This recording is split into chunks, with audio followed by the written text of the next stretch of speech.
வணக்கம். பரீட்சை வழிகாட்டல். பரீட்சையில் அதிக புள்ளிகள் பெற வேண்டுமா? அப்படியாயின் பின்வரும் விடயங்களை கவனத்தில் கொள்ளவும். முதலாவது வினாவில் முடிந்தவரை 20க்கு 20 சரியாக எடுக்க முயற்சி செய்யவும். பல்தேர்வு விடைகள் உங்களுக்கு இலகுவாக இருக்கும். உதாரணம்: முக்காலம் இல்லாதது இறந்த காலம், நிகழ்காலம், மாரிகாலம், எதிர்காலம்.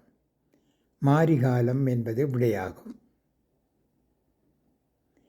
பாடநூல்களில் வந்த வினாக்களின் விடைகளை விளங்கி மனனம் செய்யவும்.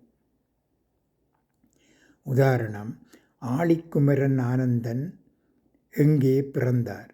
இலங்கை, இந்தியா, மலேசியா, சிங்கப்பூர். சரியான விடை இலங்கை ஆகும். ஒவ்வொரு பாடங்களிலும் அவற்றின் கீழே உள்ள சொற்களின் பொருள்களை விளங்கிக் கொண்டு ஒத்த சொற்களை கண்டறியவும். உதாரணம்: நுண்கலைகள்: இசை, நாடகம், சிற்பம், ஓவியம், நடனம். பாடலும் பாடல் ஆசிரியரும் நூலும் பற்றி கவனம் செலுத்தவும். இவற்றில் கீறிட்ட இடம் நிரப்பல் வரலாம், வினாக்கள் கேட்கப்படலாம், பொருள் கேட்கப்படலாம். உதாரணம்: கண்ணுடையர் என்பவர் கீறு முகத்திரண்டு, புண்ணுடையவர் கல்லாதவர். இதற்கு மறுமொழி கற்றோர். எப்போது பசம்புல்லை காண முடியாது? மழை இல்லாமல் விட்டால் பசம்புல்லை காண முடியாது. விசும்பின் துளிவீழின் நல்லால் மற்றாங்கே பசும்புல் தலை காண்பதரிது. பொருள் தருக. சுற்றத்தால் சுற்றப்பட ஒழுகல் செல்வந்தான் பெற்றத்தால் பெற்ற பயன். ஒருவன் செல்வத்தை பெற்றதன் பயன் அவன் சுற்றத்தாருடன் சூழ வாழுதல் ஆகும்.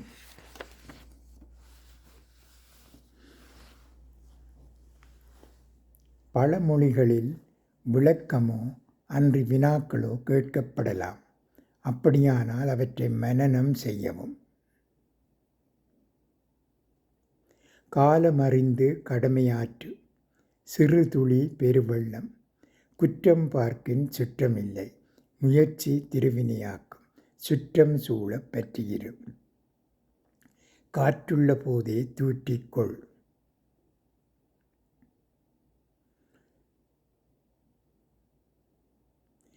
ஏனைய பாடல்களை பற்றி பார்க்கும் பொழுது, அட்டாலும் பால் சுவையில் என்ற பாடல் ஔவையாரால் பாடப்பட்டது மூதுரையில் வருகின்றது.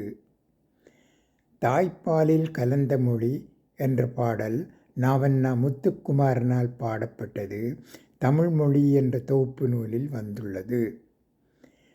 பூவிரியும் போதினிலே என்ற பாடல் காசியானந்தனால் பாடப்பட்டது தமிழன் கனவு என்ற தொகுப்பில் வந்தது.